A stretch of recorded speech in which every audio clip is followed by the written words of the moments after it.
আজকে আলোচনার বিষয় হজ সম্পর্কে আলোচনা করব। বিষয় কি? হজ। হজের গুরুত্ব এবং ফজিলত এই বিষয়ের উপর আলোচনা করব। শুনবেন তো ইনশাআল্লাহ। আমি এখানে 4টা ভাগ করেছি। কয়টা ভাগ? আগে আমরা জানবো হজের পরিচয়। কি জানবো? হজ কি? বলেন, হজ হজ কেন? সকলে বললেন না তো। হজ কে করবে? হজ কখন করবে? এই 4টে কথার উপর আমরা আজকে আলোচনা করব। বলেন তো দেখি।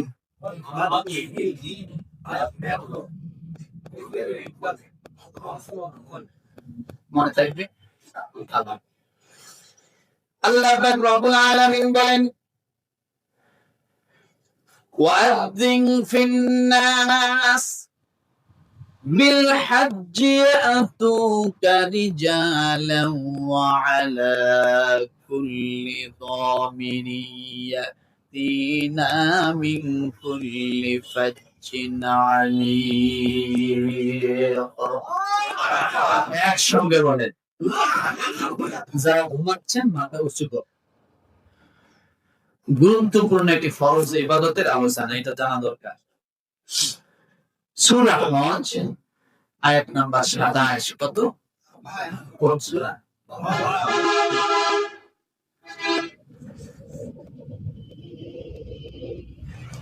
আল্লাহ রাব্বুল আলামিন বলেন,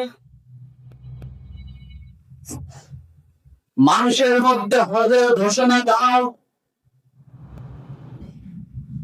কখনের কথা আল্লাহ বললেন, কাকে কথা আল্লাহ বললেন? মানুষের মধ্যে হজের ঘোষণা দাও। কাবা ঘর যখন নির্মাণ হয়ে গেল, রব্বুল আলামিন হযরত ইব্রাহিম আলাইহিস সালামকে ডাক দিয়ে বললেন, ইব্রাহিম, কাবা নির্মাণ হয়েছে বলে? হ্যাঁ। নির্মাণাধীন বিল্ডিংটাকে পরিষ্কার করা হয়েছে বলে? আল্লাহ পরিষ্কার করব নাকি? রব্বুল আলামিন ডাক দিয়ে বললেন, ঘরটাকে ক্লিন করো।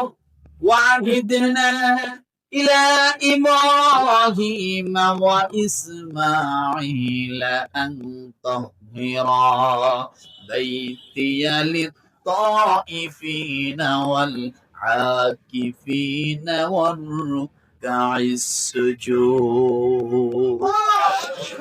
রব্বুল আলামিন ডাক দিয়ে বললেন, ক্লিন করো। ইব্রাহিম আলাইহিস সালাম বলল, ঘর ক্লিন করে কি করব?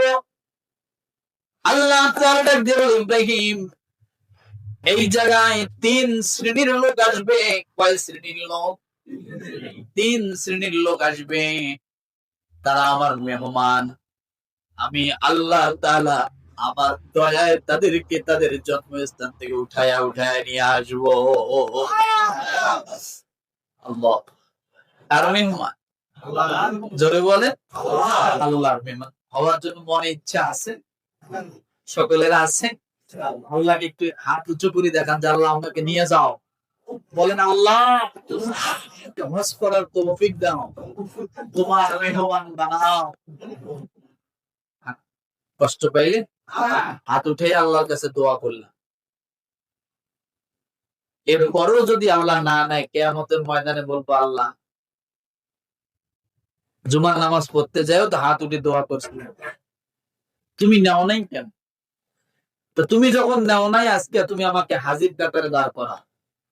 আমার ইচ্ছা ছিল তো, সুবহানাল্লাহ বলবো, আমার কি ছিল? ইচ্ছা ছিল, তুমি নাও নাই।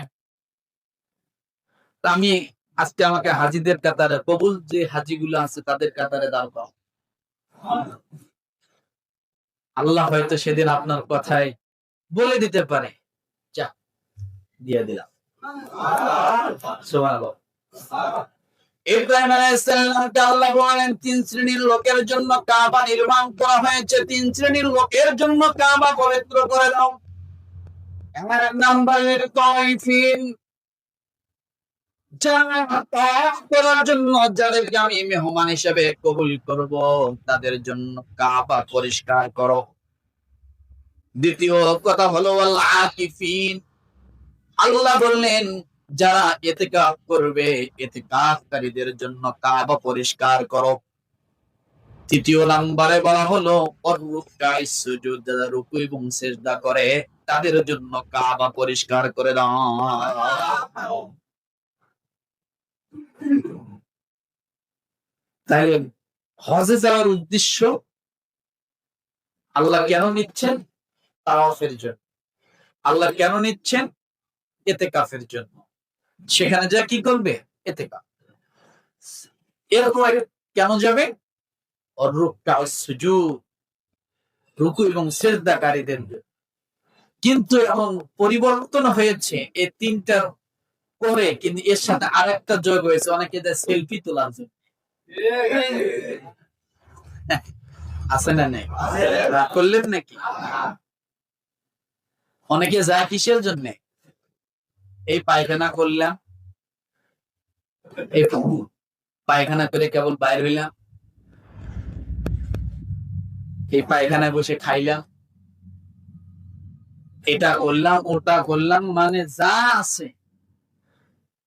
উনি তো হজে যায় না, উনিও ভিউ কামাইতে গেছে। কথা বোঝেন না মনে হয়? আছে না? আর বাংলাদেশে আসে উনি পাক্কা মুসলমান, বড় হাজি সাহেব। যাই হোক, আল্লাহ মাফ করুন। তারপর একটা কথা আছে এখানে, আমার একটা কথা কি জানেন? সে যে উদ্দেশ্যে যাক না কেন, উদ্দেশ্য পরিবর্তন করে দেওয়ার মালিককে আমি কটাক্ষ করি না। ওর যে উদ্দেশ্য যাক, আল্লাহ তো তাকে নিছে। আমি এইটাই ভাবি, যে উদ্দেশ্যই যাক আল্লাহ তাকে তো নিছে। এখন হতে পারে তার উদ্দেশ্য ছিল খারাপ, কিন্তু ওখানে যাওয়ার পরে তার দিলটা মনটা চেঞ্জ হয়ে গেছে। হয় না এরকম? ওই যে অনেক লোক ডাকাতি করতে গেছে আগের জামানার ঘটনা, এখন ডাকাতি করতে গেছে, যাওয়ার পরে কোন ভেষ ধরে যাবে? এখন বড় পাঞ্জাবি, জুব্বা, টুপি, তাসবি হাতে নিয়ে এক গ্রামে বসে ডাকাতি করার জন্য তার ওই গ্রামে ঢুকে পড়ছে। কিন্তু বেশ কিসে? আল্লাহ ওলি। বেশ কিসে? উদ্দেশ্য কি? ডাকাতি করা। এক গ্রামে যে একটা জায়গায় বসবাস করতেছে, আর ওই গ্রামের খোঁজ খবর তথ্য নেয়, কোন বাড়ি কেমন, কার বাড়িতে কি থাকতে পারে ধারণা নেয়। আর ওই জায়গায় বসে বসে শুধু জিকির করে তাসবিহ হাতে নিয়ে জিকির করে, মানুষ দেখলেই জিকির করে। তো অনেক লোক যখন একসঙ্গে বসে বসে জিকির করে, মানুষ একটু আলোচনা করে কি এই মানুষগুলা সবসময় জিকিরের হালতে থাকে, এরা তো অনেক ভালো মানুষ। এই কি করে মানুষ বিভিন্ন বাড়ির থেকে খাবার দাবার, বিভিন্ন হাদিয়া নাস্তা সব পাঠায় দেয়, ফল পাকড় সব দেয়। খাওয়া শুরু হয়ে গেল, জিকির করে, আর প্ল্যান কিন্তু আরো শক্তিশালী হইতেছে, কোন বাড়িতে ডাকাতি করা যাবে। কারণ ওখানে অবস্থান না করলে তো ওই এলাকার ভাবসা বুঝবে না, তাই না? এখন এত পরিমাণ জিকির করতেছে, মানুষকে বুঝাচ্ছে অনেক বড় আল্লাহওয়ালা। এক লোক তার একটা অসুস্থ সন্তান নিয়ে আসছে ওই ডাকাত দলের কাছে, যা আপনারা একটু আমার এই সন্তানটার জন্য দোয়া করে দেন, সে অনেকদিন ধরে অসুস্থ, অনেক ডাক্তার কবিরাজ দেখাইছি, কোনোভাবেই কোনো কিছু হচ্ছে না, একটা কিছু তো করা লাগবে, না করলে তো হচ্ছে না। বলছে ঠিক আছে, পানি নিয়ে আসো। পানি নিয়ে আসছে, সবাই কি বলছে বিসমিল্লাহ বলে ফুদাও, আর বাচ্চাটাকে মাঝখানে বসায় যাও, দোয়া কালাম যাই পারে জিকির আজকার করে যাচ্ছে। দীর্ঘদিন বিছনায় শায়িত সন্তান যখন ঝাড়াঝাড়ি করছে, পানি টানি খাওয়াইছে, সন্তান উঠে বসে গেছে। সন্তান উঠে কি ঘুমায়, সন্তান উঠে বসে গেছে, সুস্থ, হাইটে বাসায় গেছে। এদিকে পুরা এলাকা রোল উঠে গেছে, বিশাল বড় বড় আল্লাহ এখানে আসছে, যার যা আছে কোনো সমস্যা থেকে এখানে আসল ওনাদের মাধ্যমে দোয়া খাওয়া। ওনাদের কথা আল্লাহ শোনে। এক ডাকাত আর এক ডাকাতি দেবে, কিরে কি বিপদে বললে? আসলাম ডাকাতি করতে, মানুষ যে পরিমাণে হাদিয়া দিতেছে, থোয়া রাখালে তো জায়গা নেই। মুরগি পাইতেছি, গরু পাইতেছি, দুম্বা পাইতেছে, উট পাইতেছে, আর কিসের ডাকাতি করা যায়? খবর চলে গেছে বাদশার কাছে। বাদশার এক সন্তান অসুস্থ, যে ওরা কোথায় আছে ওদেরকে রাজ দরবারে নিয়ে আস। যখনই বাচ্চা ডাক দিছে, এদিকে আরো কলজায় পানি আছে, এদিকে তলে তলে আল্লাহকে ডাক দিছে, আল্লাহ বাদশার সামনে তুমি বেইজ্জতি করিও না, ধরা খাওয়াইও না, যে নিয়তে আসছিলাম তা নিয়ত চেঞ্জ করে দিলাম। তোমার কুদরতি পায়ে ধরে বলি, যদি বাদশা তার সন্তান সুস্থ না হয়, তাহলে আমাদের জেলখানা ছাড়ার কোনো উপায় নেই, ফাঁসি হয়তো হইতে পারে। আমরা এখানে আসছি, রাস্তা দিয়ে যায় আর আল্লাহকে ডাকতে আছে, আল্লাহ আল্লাহ আল্লাহ। আর বারবার জিগা কদ্দুর রাত দরকার করে, এই যে কাজ যখনই কয়েক কাছে কলতে আর পানি থাকে না, রাত এত তাড়াতাড়ি শেষ হলো কেন? রাজ দরবারে ঢুকে গেছে, আল্লাহকে ডাক দিতেছে, তওবা করতেছে মনের ভিতরে ভিতরে। বাদশার সন্তান উপস্থিত, বলছে যে তোমরা যদি একে সুস্থ করে দিতে পারো, তোমরা আমার কাছে যা চাবা আমি তাই দেব, তোমার যা চাবা সব দিয়ে দেব, তোমাদের চাইতে জন্য কোনো কমতি না। আল্লাহর কাছে মাফ চাইয়া সবগুলো বসে বলতেছি, কিরে জেলখানাটা দেখে এত আগে থাকা চলবে কিনা, সব খবর নিয়ে আল্লাহর কাছে ডাক দিয়ে বলতেছে, আল্লাহ তুমি বাঁচাইতে পারো, তুমি মারতে পারো, যদিও উদ্দেশ্য ডাকাতে ছিল, কিন্তু জিকির তো তোমার করছি না। তার নামে ডাকছিলাম, তোমার নাম ধরেই তো ডাকছিলাম। আজকে যদি তুমি এখান থেকে বাঁচায় দিতে পারো, এই যে কান ধরলে আমার জিন্দিগিতে ডাকাতির নামটা মুখে নিব, নামও মুখে নিব, তোমার ইবাদত ছাড়া কিচ্ছু করব। বাদশার সন্তানের চিকিৎসা শুরু করলো, ঝাড়ফুঁক শুরু করে দিল। বাচ্চা বাদশার সন্তান আস্তে আস্তে সুস্থ হতে লাগলো।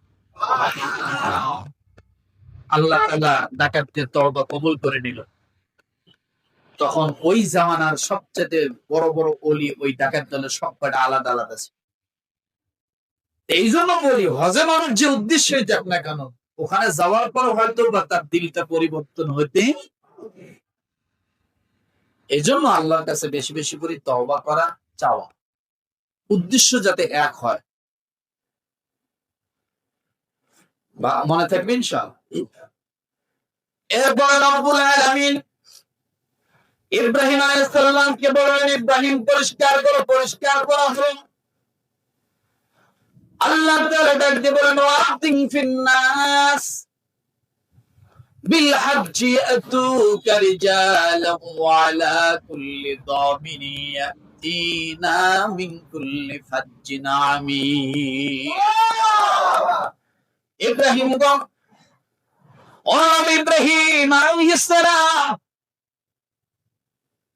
ঘর নির্মাণ হয়েছে, পরিষ্কার হয়েছে, কিন্তু আমার তাওয়াক্কারী কোথায়, আমার ইতিকাফকারীরা কোথায়, এবং সিজদাকারীরা কোথায়?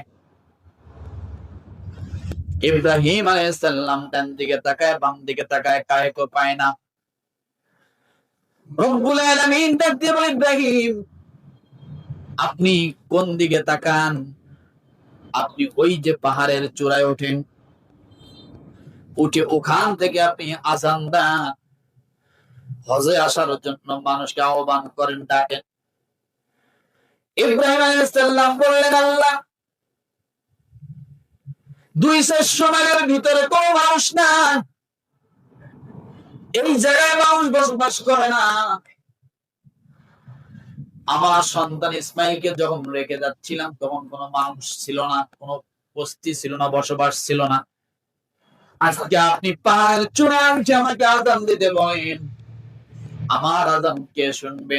আল্লাহ বলে, ও নবী ইব্রাহিম, আযান দেওয়ার দায়িত্ব তোমার, আর শোনানোর দায়িত্ব নিলাম আমি আল্লাহ। তোমার আগাম 3 জায়গার মানুষ শুনবে। কয় জায়গা? 3 জায়গায় বসবাসকারী মানুষ শুনবে। ইব্রাহিম আলাইহিস সালাম বললেন কোন কোন জায়গা? আল্লাহ তাআলা দিয়ে বলেন নবী ইব্রাহিম গো, আপনি যখন ডাক দিবেন হজের জন্য, আযান দিবেন, ওই রূহের জগতে যারা আছে আমি আল্লাহ তাআলা যাদেরকে কবুল করব, ওই রূহের জগতে আমি আল্লাহ তাদের কানে পৌঁছায়া দেব। এরপরে যারা মায়ের গর্ভের মধ্যে চলে আসছে, হাড়ের বীজ শুরু হয়েছে, জিন্দা হয়েছে বাচ্চাটা মায়ের গর্ভে 9 মাস এখনো, ওই মায়ের গর্ভে যখন চেতা আসবে আমি যাকে কবুল করবো মায়ের গর্ভের ভিতরে আমি তোমার ডাক শোনায় দিব। এরপরে আপনি ডাক দেন। এই মুহূর্তে যারা দুনিয়ার জমিনে বিচরণ করে, হাঁটা চলা করে, বেঁচে আছে, না শ্বাস প্রশ্বাস নেয়, মানুষ নামে যারা জন্মগ্রহণ করেছে, যারা বেঁচে আছে, আমি আল্লাহ তাআলা আপনি ইব্রাহিম আলাইহিস সালাম আযান দিতে দেরি হবে, তাদের কানে পৌঁছায় দিতে আমি আল্লাহ দেরি করব না। এই জন্য রব্বুল আলামিন সূরা হজের 27 নম্বর আয়াতে আল্লাহ বলেন ওয়াযিন ফিন্নাস। কি শব্দ ব্যবহার করছে বলেন তো? ফিন্নাস। ফিল মুমিনিন বলা হয় নাই, ফিল মুসলিমিন বলা হয় নাই। ওয়াযিন ফিন্নাস, মানুষ নামে যারা জন্মগ্রহণ করবে আমি তাদের মধ্যে থেকে যাদেরকে কবুল করব তাদের কানে পৌঁছায় দেব। বিল্লাহিজ্জিয়াতুকা, ইব্রাহিম নবী প্রশ্ন করেছিলেন তারা এত দূর থেকে কেমনে আসবে? আমেরিকা থেকে তারা কিভাবে আসবে? লন্ডন থেকে তারা কিভাবে আসবে? বাংলাদেশ থেকে তারা কিভাবে যাবে? আল্লাহ তাআলা 3টা কথা বলেছেন। কয়টা কথা? জোরে বলেন কয়টা কথা? আল্লাহ বলেন তারা পায়ে হেঁটে আসবে। কি হেঁটে আসবে? এরপরে তারা দূর দূরান্ত থেকে সওয়ারিতে আসবে। এরপরে তারা লঞ্চ এবং স্টিমারে আসবে। এইভাবে তারা যে কোনো উপায়ে হোক না কেন আল্লাহ তাআলার মেহমান যারা হবে তারা আমার ঘরে আসবে। তাই তো যায় না? অনেকেই পায়ে হেঁটে যায়, অনেকেই আগের জামানায় জাহাজ দিয়ে গেছে। এখন আধুনিক যুগ, অনেক কিছু আবিষ্কার হয়েছে, এখন মানুষ প্লেন দিয়ে যাচ্ছে। তো এই জন্য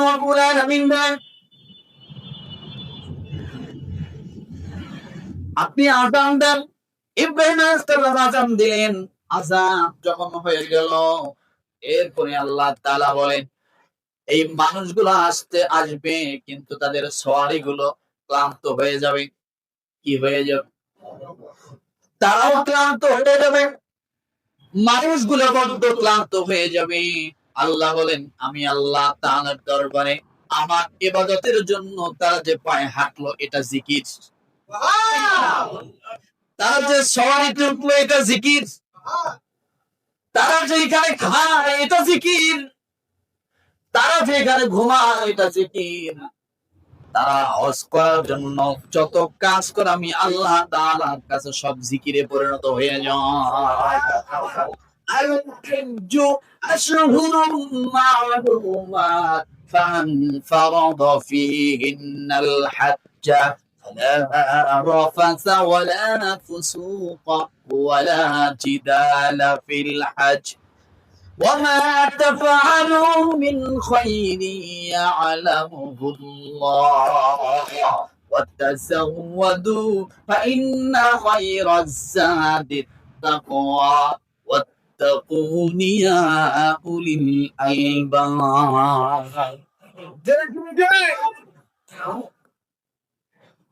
হজে যাওয়ার সময় প্যারাসিটামল নেয় না, ওষুধ নেয় না কিছু?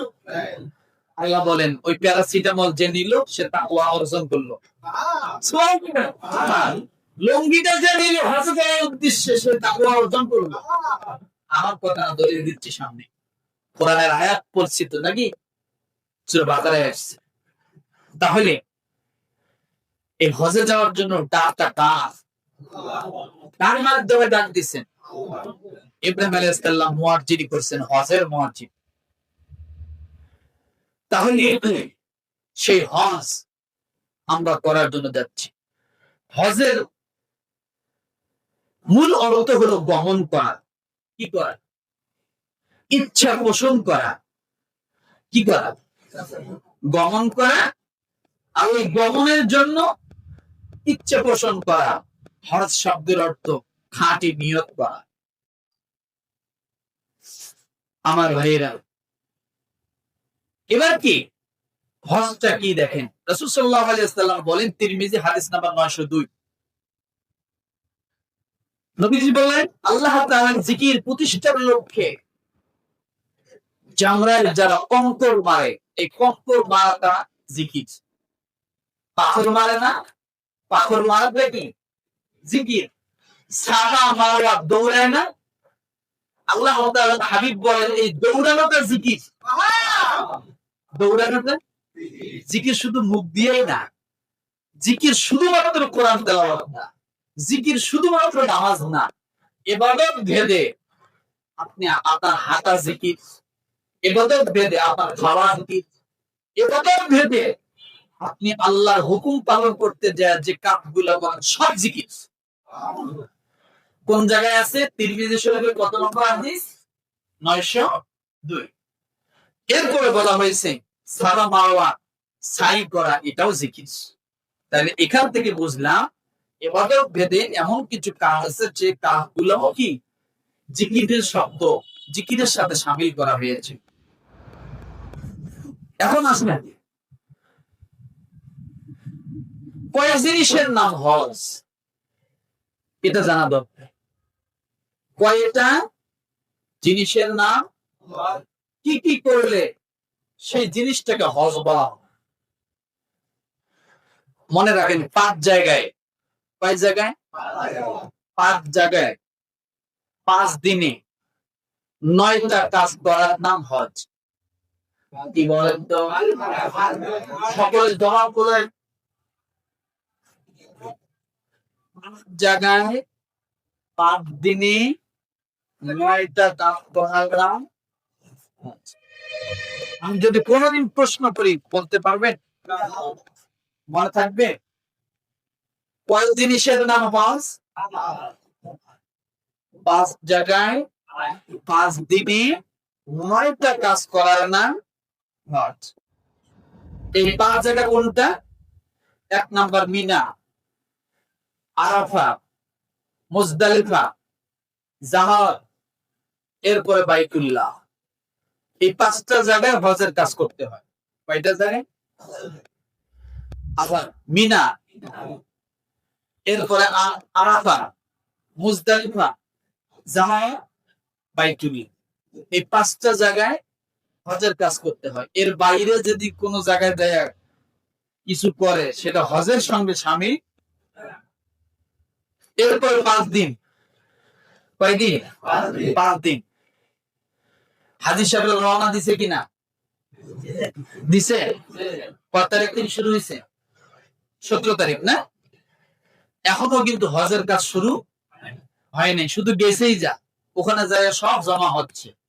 হজের কাজ শুরু হবে 5 দিন। কয়দিন মনে থাকবে? জিলহজের 8 তারিখ, জিলহজের 9 তারিখ, জিলহজের 10 তারিখ, জিলহজের 11 তারিখ, জিলহজের 12 তারিখ। এই 5 দিন হলো মূল হজের কাজ। এর আগেও যদি কেউ করে আর যদি মনে করে যে আমি চলে আসলাম, তার হজ আদায় হবে না। এর পরেও যদি করে আর যদি মনে করে আমি হজ করার জন্য আসছি, ফরজ হজ আদায় হবে না। কি হজ আদায়? তাহলে মূল ফরজ হজ আদায় করার জন্য এই কয়টা দিন 8, 9, 10, বিশেষ করে 8, 9 মনে থাকবে। কাজ কয়টা? এত কম বেরেন বলে হয়? কাজ কয়টা? 9টা। তার মধ্যে ভালো করে মনে রাখেন ফরজ কাজ 3টা, হজের মধ্যে ফরজ কাজ কয়টা? জোরে? তিনটা। এক নম্বরে ইহরাম বাঁধা, কি করা? দুই নম্বরে আরাফার ময়দান অবস্থান করা, কি করা? তিন নম্বরে বাইতুল্লাহ তাওয়াফ করা। ফরজ কাজ কয়টা? তিনটা। কি কি? আরাফার ময়দানে অবস্থান করা, বাইতুল্লাহ তাওয়াফ করা, ইহরাম বাঁধা, আরাফার ময়দানে অবস্থান করা, বাইতুল্লাহ তাওয়াফ করা। এই হজের এই তিনটা কাজ হলো কি? ফরজ। এরপরে আবার আসেন, হজের ভিতরে ওয়াজিব কাজ হচ্ছে 6টা। কয়টা? 6টা। মুজদালিফায় অবস্থান করা, পাথর মারা, কুরবানি করা, মাথা মুন্ডানো, এরপরে সাই করা, এরপরে বিদায়ী তাওয়াফ করা। এই 6 কাজ হলো ওয়াজিব, 3 কাজ হলো এই 9টা কাজের নাম হজ। কয় দিনে? কয় জায়গায়? মনে যেন থাকে আমি যে কোনো দিন পরীক্ষা নেব। রাজি আছেন? ঠিক আছে। এখন আছে এই হজটা আমাদেরকে কি কি শিখায়? যে ইবাদতের মাধ্যমে, এক নাম্বার, যে ইবাদতের মাধ্যমে বিশ্ব মুসলিমের মিলন সংগঠিত হয়, মিলন মেলা সংগঠিত হয়, তাকেই কি বলে? হজ বলে। সবচাইতে মুসলমানদের মধ্যে সবচেয়ে বড় জামায়াত কোন ইবাদতের মাধ্যমে? হজের মাধ্যমে। হজ অতীত এবং ভবিষ্যতের জীবনের একটা পার্থক্যকারী রূপরেখা। আপনার অতীত এবং ভবিষ্যৎ জীবনটা কেমন হবে, এই জীবনটা যদি শিখতে হয় তাহলে হজে যাই। হজে গেলে অনেক কিছু শেখা যায়। কারণ আপনার অনেক দামি দামি শার্ট আছে, প্যান্ট আছে, জামা আছে, পাঞ্জাবি আছে, সব আছে, কিন্তু ওখানে গেলে একটাও কাজে লাগে না। লাগে? কি কাজে লাগে? ইহরামের কাপড়। এই জন্য অতীত এবং ভবিষ্যৎ জীবনটা কেমন হবে, আপনার মরার পর আপনি কেমন কাপড় পরবেন, এটা শিখায়। বোঝেন না?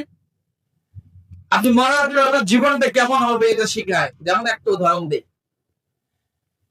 আয়েশা রাদিয়াল্লাহু আনহা রাসূলের পাশে একদিন বসা, একটা হাদিস দিয়ে বলছি।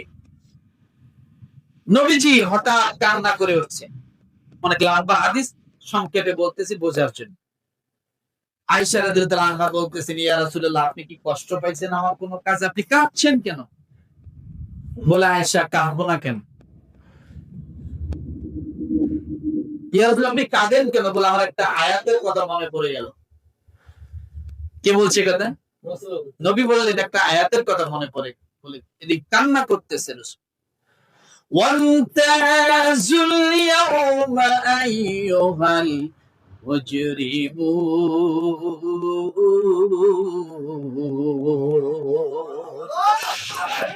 ইয়াসিন।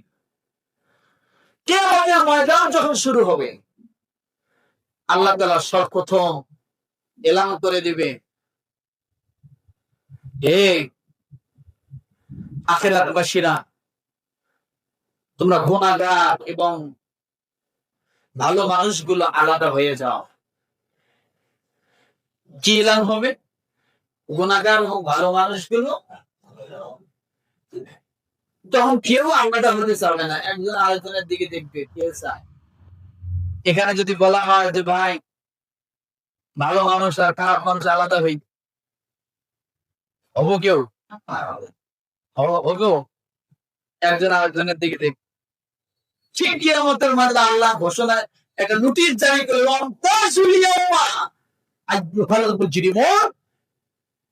হে চিটারেরা। মুজরিমুন শব্দটা তো চিটার, কি বাটপার। মুজরিমুন শব্দের অর্থ কি? চিটার, বাটপার। আল্লাহ বলবেন, হে চিটারেরা, আজকে কিয়ামতের ময়দান থেকে আলাদা হয়ে যাও, ভালো মানুষগুলোর থেকে আলাদা হোক। তখন তারা কেউ হবে না। এরপর রব্বুল আলামিন বারবার যখন বলবে আল্লাহ হবে না, আল্লাহ তাআলা ফেরেশতা নাযিল করে দিয়ে ফেরেশতা ওখানে উপস্থিত করে দিয়ে বলবেন আগুনের লাঠি নিয়ে আসো। কিসের লাঠি? দুনিয়ার জমিনে র্যাব বাহিনী, সোয়াট বাহিনী, টাইগার বাহিনী, কোবরা বাহিনী, পুলিশ বাহিনী, আর্মি, এয়ারফোর্স, যত বাহিনী আছে সমস্ত বাহিনীর হাতে আনসার সহ সকলের কাছে হয়তো একটা বেতের লাঠি থাকতে পারে, একটা লাঠের লাঠি থাকতে পারে, কিন্তু আল্লাহ কিয়ামতের ময়দানে ভালো মানুষ এবং আলাদা মানুষ যখন হতে বলবে হবে না। আল্লাহ বলবে ও আগুনের লাঠি ফেরেশতা তোমরা সামনে আসো। যখন সামনে আসবে আল্লাহ বলবেন ও ফেরেশতারা আগুনের লাঠি দিয়া পিটাইয়া ভালো মানুষ এবং আলাদা মানুষগুলোকে আলাদা করে দাও। আবার বলবেন হুজুর আগুনেরও লাঠি হয়? আগুনের লাঠি হয় না? হয় না? বিশ্বাস? আগুনের যদি খাম্বা হতে পারে, আগুনের যদি পিলার হতে পারে, আগুনের লাঠি হবে না কেন? কোথায় আছে? সূরা হুমাযা, ওয়াইলুল লিকুল্লি হুমাযাতিল লুমাযা আল্লাযী জামা'a মালাহু ওয়া আদ্দাদা ইয়াহসাবু আন্না মালাহু আখলাদা কাল্লা লায়ুনবাযান্না ফিল হুতামা ওয়া মা আদরাকা মাল হুতামা নারুল্লাহিল মুকাদা। না শব্দের অর্থ কি? যারা জানেন বলেন না শব্দের অর্থ কি? আগুন, নারুল্লাহিল মুকাদা। আল্লাহ তাআলা সেদিন আগুনের পিলার বানায় দিবে, ওই পিলারের মধ্যে হাত পিছন দিক দিয়ে বাঁধতে দিবে আল্লাহ। পিলার যদি হতে পারে লাঠি হওয়া কি অসম্ভব? কেন আয়েশা রাদিয়াল্লাহু আনহা রাসূলের চোখের পানি মুছা দিয়ে বলতেছেন, রাসূল আরো ফুফে ফুফে কাঁদবে। নবীজি বার বলতেছে আয়েশা জানো কিয়ামতের ময়দানটা কেমন হবে? বলে কেমন হবে? নবীজি বলতেছে কিয়ামতের ময়দানে সব মানুষ উলঙ্গ হয়ে উঠবে। সব মানুষ, জোরে কথা বলেন না, মাথা নিচু করছেন কেন? সব মানুষ কি হবে? বিশ্বাস হয়? একটু লজ্জা লজ্জা লাগে, কেমন কেমন লাগে না? লাগে না? কেমন লাগবে? আপনি তো ন্যাংটা হয়ে আসছিলেন, আসার সময় ন্যাংটা হয়ে আসছেন, সবাই আপনার দেখে নাই, দেখে নাই তো তখন তো আপনি ন্যাংটা হয়ে আসছিলেন, এখন আবার সরব করে না। তো তখন যদি আপনি ন্যাংটা হয়ে আসলেন দুনিয়ার মানুষের সামনে, কে আমাদের মানে ন্যাংটা হবেন তাতে কি? আয়েশা রাদিয়াল্লাহু আনহা হাদিসটা শুনে আশ্চর্য হয়ে গেল, ইয়া রাসূলুল্লাহ মানুষ কিয়ামতের ময়দানে উলঙ্গ হয়ে উঠবে, আমরা সকলেই? নবীজি বললেন তা তো অসম্ভব। কি? নবীজিকে বলতেছে লজ্জা করবে না। নবীজি বলতেছে দেখো ওই সময় মানুষের এমন পরিস্থিতি হবে, একজন আরেকজনের দিকে যে তাকাবে, তাকায় যে কিছু অনুভব করবে, কিছু বুঝবে, এই সুযোগই তাদের থাকবে না। তার একটা উদাহরণ দেই, ছোট্ট কোন রকম, আল্লাহ মাফ করবে। তার একটা স্যাম্পল নমুনা কিভাবে ভবিষ্যৎ এবং অতীতকে স্মরণ করা যায় এই হজ, তার একটা স্যাম্পল। যারা হজে যান, নারী পুরুষ একসঙ্গে তাওয়াফ করতেছে কিনা, মুখ ঢাইকে, মুখ ঢাইকে মুখ খোলা থাকে কিনা, কই ওখানে তো খারাপ নজরে কেউ তাকানোর সুযোগ থাকে না। আমাদের দেশের মেয়েদের মতো নাকি বিভিন্ন দেশের অনেক সুন্দর সুন্দর মেয়েরা আসে, নারী পুরুষ একসঙ্গে তাওয়াফ করতেছে, কিন্তু তাকানোর সুযোগ, ওই টেন্ডেন্সি নাই। দুনিয়ার জমিনে কাবার ঘরের সামনে গেলে যদি আপনার টেন্ডেন্সি না থাকে, আল্লাহ তাআলা যিনি কাবার মালিক তার সামনে আপনি যেদিন দাঁড়াবেন উলঙ্গ কি আর গায়ের কাপড় কি থাকার না থাক, আপনার সে টেন্ডেন্সি থাকবে না, আর হুশই থাকবে না। এই জন্য আল্লাহ তাআলা বলছেন এই হজটা হলো আখিরাতের স্মারক, নমুনা। আখিরাতের কি নমুনা? কথা বেশি বড় হয়ে যাচ্ছে। এটা হলো হজ, সর্বজনীন এমন এক ইবাদত যা মানুষের সমতা শিখায়, যে ইবাদত দ্বারা আল্লাহ তাআলা সবচাইতে ভালোবাসার বহিঃপ্রকাশ পায়, স্পেশাল বহিঃপ্রকাশ পায়, স্পেশাল মেহমান হিসেবে পরিচিতি লাভ পায়। সেটা যারা হজে যায় সেইটা হজের মাধ্যমে হয়। এই জন্য আল্লাহ তাআলা হজের ব্যবস্থা করেছে। সুবহানাল্লাহ।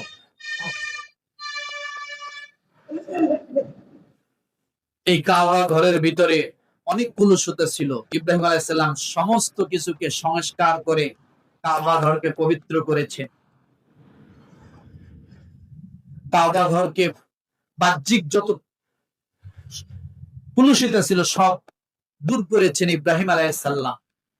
আর ওই কাবা ঘরের ভিতরে যত কুলুষিত ছিল সব দূর করেছেন আমাদের নবী মুহাম্মদ রাসূলুল্লাহ সাল্লাল্লাহু আলাইহি ওয়াসাল্লাম। তিনি যে কি দেখলেন, কাবা ঘরের ভিতরে 360টা মূর্তি। কয়টা মূর্তি? 360টা মূর্তি কাবা ঘরের ভিতরে। কাবা ঘরের ভিতরটা পরিষ্কার করেছেন, সংস্কার করেছেন আমাদের নবী। আর কাবা ঘরের বাহ্যিক গুলো সবকিছু সংস্কার করেছেন ইব্রাহিম নবী। সুবহানাল্লাহ। এই জন্য শরীরের চামড়া পরিষ্কার থেকে হৃদয়টা পরিষ্কার হওয়া বেশি জরুরি। কথাটা বোঝেন নাই? আর এই কাজ সবার দ্বারা না, মনে থাকবে ইনশাআল্লাহ। এবার আসুন, হজ কেন? সর্বপ্রথম হজ এই জন্য আল্লাহ তাআলা বলেছেন, ওয়ালিল্লাহি আলান নাসি হিজ্জুল বাইতি মান ইসতাতাআ ইলাইহি সাবিলা ওয়া মান কাফারা ফাইন্নাল্লাহা গনিয়্যুন আনিল আলামিন।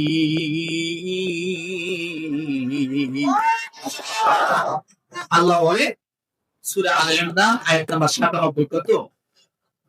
আমি আল্লাহ হজকে ফরজ করলাম, যাদের উপর সামর্থ্য আছে হজে আসার মতো তারা যেন অবশ্যই হজ করে, এটা ফরজ। এই জন্য আমরা হজ করি। হজের মাধ্যমে আমরা উপকৃত হই। কি হই? হজের মাধ্যমে হজ কেন বলেন তো? উপকার পাওয়ার জন্য। বলেন কিসের জন্য? দুনিয়াও উপকার, আখিরাতেও উপকার। প্রমাণ রব্বুল আলামিন সূরা হজের 33 নম্বর আয়াতে বলেন, লাকুম ফিহা মানাফিউ ইলা আজালিম মুসাম্মান সুম্মা মাহিল্লুহা ইলাল বাইতিল আতীক। কোন সূরা? কত নম্বর আয়াত? 33 নম্বর আয়াত। উপকারটা কি দেখেন, এতে রয়েছে এক নির্দিষ্ট মেয়াদ পর্যন্ত তোমাদের নানা উপকার। কে বলছে কথা? লিয়াশহাদু মানাফিআ লাহুম। আপনারা বলেন না মুনাফা, মুনাফা শব্দটা জানেন কি? আজকে কত মুনাফা বলেন না? মুনাফা কত আদাইলো? মুনাফা মানে লাভ। মুনাফা মানে কি? লাভ। লিয়াশহাদু মানাফিআ লাহুম, তাদের নির্দিষ্ট সময় পর্যন্ত উপকার রয়েছে। কতক্ষণ তাদের হালাল হওয়ার স্থানে সেই প্রাচীর কিলো কাবার আটক। এরপর রব্বুল আলামিন আপনারা বলেন, লিয়াশহাদু মানাফিআ লাহুম ওয়া ইয়াযকুরু ইসমাল্লাহি ফি আইয়ামিন মা'লুমাতিন আলা মা রাযাকাহুম মিন বাহীমাতিল আন'আম। সূরা হজ আয়াত নাম্বার ২৮। এখানে আল্লাহ কুরবানির দ্বারা আল্লাহর কথা বলেছেন। কিসের দ্বারা? হজের দ্বারা, কুরবানির দ্বারা। হাজিরা হজ করার পরে ওয়াজিব আমাদের ভিতরে কুরবানি আছে না? কুরবানির দ্বারা লাভবান। শুধু তাই নয়, আল্লাহর নবী বলেছেন তোমরা দুইটা কাজের গ্যারান্টি দাও, আমি নবীজি তোমাদেরকে দুইটা গ্যারান্টি দেব। তোমরা যদি দুইটা কাজ থেকে বিরত হয়ে থাকতে পারো, ভালো করে হাদিসটা শোনেন। বুখারী হাদিস নাম্বার 1521। কত? কোন কিতাব? বুখারী শরীফ 1521 নাম্বার হাদিস। আল্লাহ বলেছেন তোমরা দুইটা জিনিসের গ্যারান্টি দাও, অর্থাৎ দুইটা জিনিস থেকে তোমরা বিরত থাকো। আমি নবীজি বললাম আমার আল্লাহ তাআলা তোমাদেরকে দুইটা জিনিস দিয়ে দিবে। অর্থাৎ যারা হজে যায়, দুইটা কাজ থেকে যদি তারা বিরত থাকতে পারে, আল্লাহ তাআলা গ্যারান্টি দিচ্ছে যে আমি আল্লাহ তাদেরকে এমন দুইটা জিনিস দিব যা কোনদিন সে দুইটা জিনিস ফুরাবে না। সুবহানাল্লাহ বললেন না? নিষেধ করছেন কয়টা? আল্লাহ দিবেন কয়টা? বুখারী শরীফ 15 নম্বর হাদিস থেকে আগে শুনে নেন। আবু হুরায়রা রাদিয়াল্লাহু তাআলা থেকে বর্ণিত,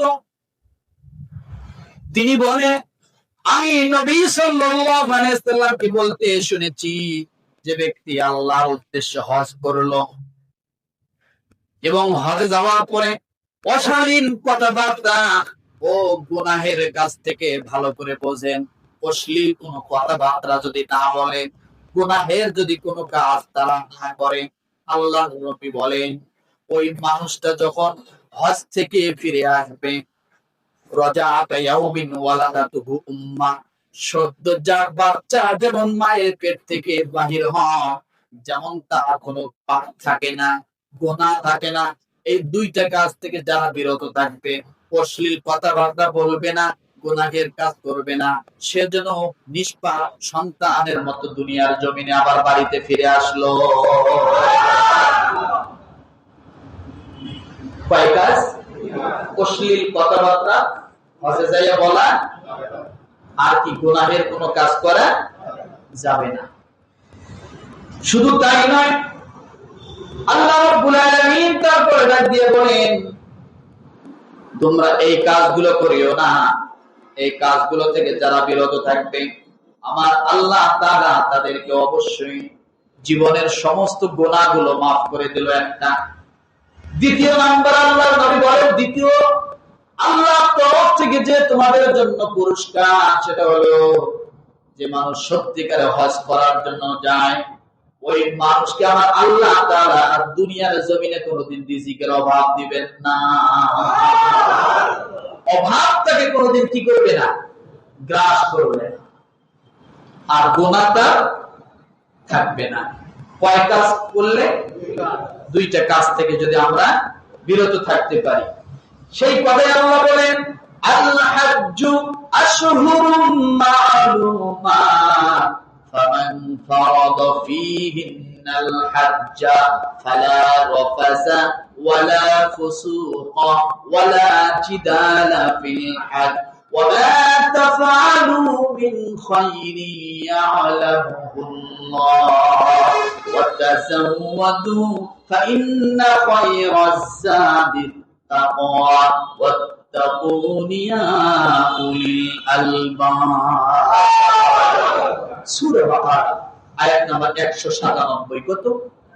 আল্লাহ বলে হজের নির্দিষ্ট কয়েকটি মাস আছে, যে ব্যক্তি সেসব মাসে ইহরাম বেঁধে নিজের উপর হজ অবধারিত করে নেয়, সে হজের সময়ে কোনো অশ্লীল কথা বলবে না, ওয়ালা ফুসুক, কোনো অশ্লীল কথা বলবে না, অশ্লীল কাজ করবে না, এবং কোনো গুনাহ করবে না, ঝগড়া করবে না। তোমরা যা কিছু সৎকর্ম করবে আল্লাহ তা সবকিছু কি জানেন। ওয়াতাজাওয়াদু ফাইন্না খায়রাজ যাদিত তাকওয়া।